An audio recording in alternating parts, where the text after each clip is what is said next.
बहुत सारा रेटरिक है। आप अगर इंश्योरेंस पॉलिसी देखते हैं उसमें भी बहुत कुछ होता है, अगर बारीकी से नहीं पढ़ेंगे तो बर्बाद हो जाएंगे। फाइन प्रिंट देखना बहुत ज़रूरी है। इस तरह से चाहे इंश्योरेंस पॉलिसी के नाते देखिए इसको, चाहे आप इसको एक देखिए कि बहुत खूबसूरत केक आपके सामने रखा है, बहुत आइसिंग उसके ऊपर है और अंदर एकदम जहर की पुड़िया है। अगर आप जहर को नहीं देख पाएंगे तो बिल्कुल नहीं समझेंगे। फर्स्ट ग्रांट में ये डॉक्यूमेंट जो 65 पेजेस का है और इसके पहले वाला जिसके बेसिस पे ये बना है समरी, वो था 484 पेजेस का ड्राफ्ट एनईपी आया था 2019 में, इलेक्शन जीतने के बाद इनके वो आया था और ये अब आया है, कैबिनेट ने इसको अडॉप्ट कर लिया। सडनली हुआ, मतलब ये हम लोग सब पैंडेमिक में लगे थे, बीमार हो रहे थे, मर रहे थे, ये सब चल रहा था और इसके बीच में एकदम से ये आ गया, कैबिनेट ने कहा कि ये हम अडॉप्ट करते हैं। पार्लियामेंट में आज तक नहीं आया। तो इसमें अगर आप पढ़ेंगे तो लगेगा ये हम नहीं लिखी है पॉलिसी। जो बातें हम हमेशा करते हैं बढ़िया बढ़िया, academic freedom, independent thinking, no commercialisation, access, equity, बार बार इन लफ्जों का प्रयोग हुआ है। प्लूरलिज्म, मतलब कॉन्स्टिट्यूशन भी आ रहा है, हालांकि कॉन्स्टिट्यूशन की धज्जियां उड़ाई जा रही, वो सब देखने में बहुत अच्छा लगता है। और फिर बीच में एक लाइन आएगी ऐसी एकदम से और हम कहेंगे अरे ये क्या है। अगर आपने उसको मिस कर दिया और उसके आगे पढ़ते रहे ये सब अच्छी अच्छी बातें, तो आपको पता ही नहीं चलेगा कि हुआ क्या। तो मैं उन 2 या 3 पहलू पे आती हूँ और रतन लाल जी ने सही कहा, एक तरीके से एनईपी पहले से लागू चल रहा है, चाहे वो लोन बेस्ड एजुकेशन हो, चाहे फी हाइक हो। आप देख रहे हैं कि पहले से सारी चीजें इंप्लीमेंट हो रही हैं, चाहे वो सो कॉल्ड ग्रेडेड ऑटोनॉमी हो, जो हमारी ऑटोनॉमी छीन के हमें मार्केट के हवाले कर रही है। हमें मार्केट का स्लेव बनाने का मतलब है ग्रेड ऑटोनॉमी, यानी कि आत्मनिर्भर हो जाओ, हमसे कोई मतलब नहीं, जो चाहो करो। हालांकि इसमें एक तरह से आपका डीरेगुलेशन है, यानी कि कोई रेगुलेशन हम नहीं करेंगे, लिबरलाइज कर देंगे, जो चाहो करो।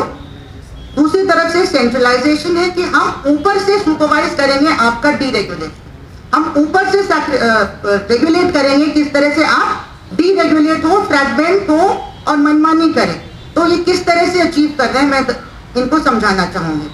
सबसे पहले मैं ये बताऊंगी कि इसका जो हम लोगों ने एक्सपीरियंस किया है, एनईपी जैसे ही अडॉप्ट हुआ है, दिल्ली यूनिवर्सिटी में अडॉप्ट हो गया, कोई चर्चा नहीं हुई इस पे, एकदम जैसे बुलडोज करके अडॉप्ट हुआ है और इसमें बहुत सारे इलेक्टेड लोगों ने डिसेंट अपना किया और उसका क्या पहलू हमारे ऊपर पहले लागू होने जा रहा है आप सबको मालूम होना चाहिए, क्योंकि हम बहुत बड़ी यूनिवर्सिटी हैं और अंडर ग्रेजुएट एजुकेशन हमारी स्ट्रेंथ रही है हमेशा और हम एक फेडरल यूनिवर्सिटी हैं।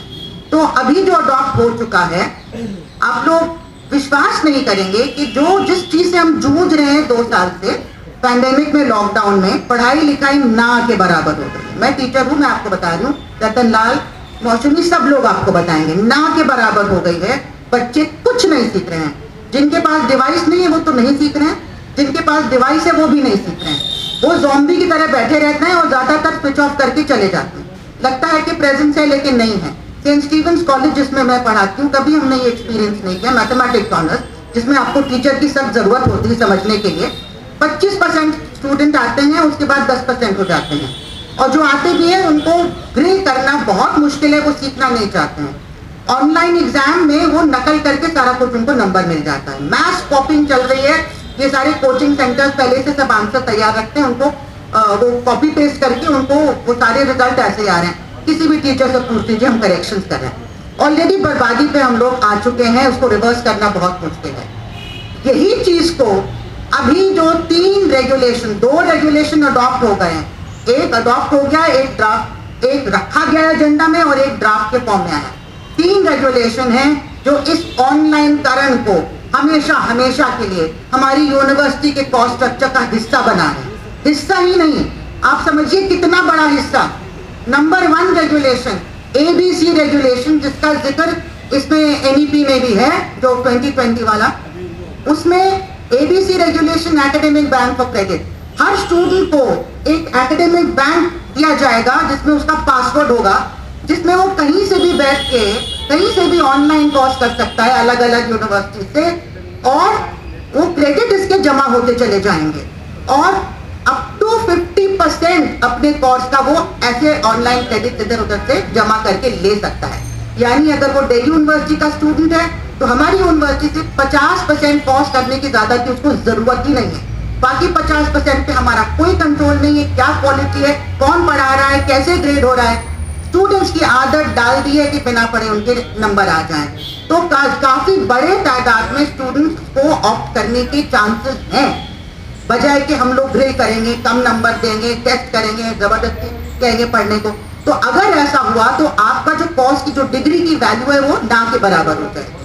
दूसरा रेगुलेशन आया है जो प्लेस किया है एकेडमिक काउंसिल में, हो सकता है अगली मीटिंग में पास हो जाए, उसकी भी चर्चा हमारी एनईपी में है। वो है स्वयं रेगुलेशन। उसका एक लंबा, हर चीज का एब्रीविएशन है इस सरकार में, हर चीज का एब्रीविएशन, ABCDEF मतलब पागल हो जाते हैं एब्रीविएशन देख देख के। तो स्वयं का भी एक लंबा चौड़ा है, मैं वो नहीं बताऊंगी। लेकिन इसमें है मूक्स वर्ल्ड वाइड एक पेड सिस्टम है, पूरा जो एक पूंजीवादियों का एक एजेंडा था कि शिक्षा पे खर्चा कम करो और सब स्टैंडर्ड एजुकेशन दो। ये प्री प्रिपेयर्ड कोर्सेज जो ऑनलाइन बैठ के बच्चा पढ़ लेगा, सब समझ जाएगा। इनको कहते हैं MOOCs, massive open online courses. और मूक्स का एंड रिजल्ट हो जाता है हमको मूक बना देना, मतलब कुछ हिंदी वाला मूक है कि ना सोचो ना समझो ना बोलो। तो इसकी क्वालिटी एकदम सब स्टैंडर्ड है, ये प्रूव्ड है इंटरनेशनली। और यही चीज अब हिंदुस्तान में जो जगह फेल हो जाती है वो यहाँ लाई जाती है। तो ये मूक्स बनाए गए हैं और वो पोर्टल तैयार है। और ये रेगुलेशन कहता है कि ओवर एंड अबव एबीसी का 50% छोड़ दो, आप बाकी जो बचा है उसका 40% हिस्सा स्टूडेंट मूक्स से कर सकता है, स्वयं से, अपने यूनिवर्सिटी से करने की जरूरत नहीं है। आप उसको भी जोड़ लो। ये तीसरा वाला भी एक आता है। तीसरा ये कह रहा है, जो ड्राफ्ट आया था हमने फीडबैक दिया, वो ड्राफ्ट जो बचा कुछ आपके पास है पढ़ाने के लिए रह जाएगा, उसका 40% हिस्सा आपको प्री रिकॉर्डेड लेक्चर बनाने पड़ेंगे। बाकी आपका काम है, आप मेंटरिंग कीजिए, पढ़ाने की जरूरत नहीं है, मेंटरिंग कीजिए और ग्रेडिंग कीजिए, तो आप बन जाएंगे ग्रेडिंग यूनिवर्सिटी। कहीं भी दुनिया में कोई यूनिवर्सिटी नहीं है, चाहे ए ग्रेड चाहे सी ग्रेड, जहां भी रेगुलर टीचिंग होती है जिसका कन्वर्जन हो रहा है एक हाइब्रिड डिस्टेंस लर्निंग मॉडल का। ये डिस्टेंस लर्निंग भी जो इग्नू देता है, वो कंट्रोल करता है कोर्सेज को, वो मटेरियल बनाता है, वो डिसेमिनेट करता है सेंटर्स में देश भर में, और ह्यूमन बीइंग्स डिसेमिनेट करते हैं। वहां पे एक तरीका होता है, छुट्टियों में आते हैं बच्चे पढ़ने, ये तो वो भी नहीं है। ये आपके कंट्रोल में नहीं होगा क्या कोर्स पढ़ाया जा रहा है, उस डिग्री का क्या वैल्यू होगा, उसकी किसको जॉब मिलेगी। आप लो लेवल, लो इंटेलेक्चुअल लेवल के स्टूडेंट्स को क्रिएट करेंगे, जो भी तनख्वाह उनको मिल जाए, कोई आर्गुमेंट नहीं, उनको लेना पड़ेगा चीप लेबर। आप मल्टीनेशनल्स के लिए तैयार कर रहे हैं और कुछ नहीं, आपके पास और कोई चॉइस नहीं होगा आपके स्टूडेंट्स के पास। आपके हमारे सबके बच्चे अब इस पोजीशन में, इस दौर से गुजरने वाले हैं। एक तो ये इसका हिस्सा है एकेडमिक रीस्ट्रक्चरिंग। दूसरा एकेडमिक रीस्ट्रक्चरिंग जिसके लिए पार्लियामेंट की जरूरत नहीं है, ये सीधे पॉलिसी आई है कैबिनेट से। दूसरा है कि हर यूनिवर्सिटी को 4 ईयर अंडर ग्रेजुएट प्रोग्राम लागू करना है।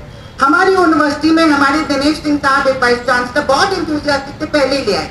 साथियों, ये सारी पॉलिसीज पहले से चली आ रही, पिछली सरकार भी इन पॉलिसीज को परस्यू कर रही थी, लेकिन वो नाकाम रही। ये और ज्यादा अच्छी तरह से इन्हीं पूंजीवादी पॉलिसीज को, जो बेचने की पॉलिसीज, हर चीज बेचो, और अच्छी तरह से कर पा रही है, क्योंकि इनके पास एक हथियार है, कम्युनल हथियार, जिससे वो लोगों को नफरत के में बांट सकते हैं। इसलिए ये चीज जो है ये बहुत जरूरी है कि हम समझें कि क्यों ये हो रहा है। एक और पॉइंट है, I wind up because I haven't come to the second point at all, it is very important. The second thing जो इसमें है, दूसरी चीज बहुत जरूरी, वो है गवर्नेंस का रीस्ट्रक्चरिंग। गवर्नेंस की रीस्ट्रक्चरिंग में ये लिखा है एनईपी में कि कोई एफिलिएटेड कॉलेज नहीं होगा, आपकी अलाउड ही नहीं है, और हर कॉलेज ऑटोनोमस सेल्फ गवर्निंग होगा, और उसका एक बोर्ड ऑफ गवर्नर्स होगा। बोर्ड ऑफ गवर्नर्स में सिर्फ 1/3 उस कॉलेज के अंदर के होंगे या यूनिवर्सिटी के अंदर के होंगे, 2/3 बाहर के होंगे, और वो 2/3 में जो प्राइमरी फंडर्स है, जो पैसा दे के चलाएंगे उस इंस्टीट्यूशन को, सरकार के नुमाइंदे और पब्लिक माइंडेड इंटेलेक्चुअल्स होंगे। हम सब जानते हैं कि कौन से वो इंटेलेक्चुअल्स होंगे।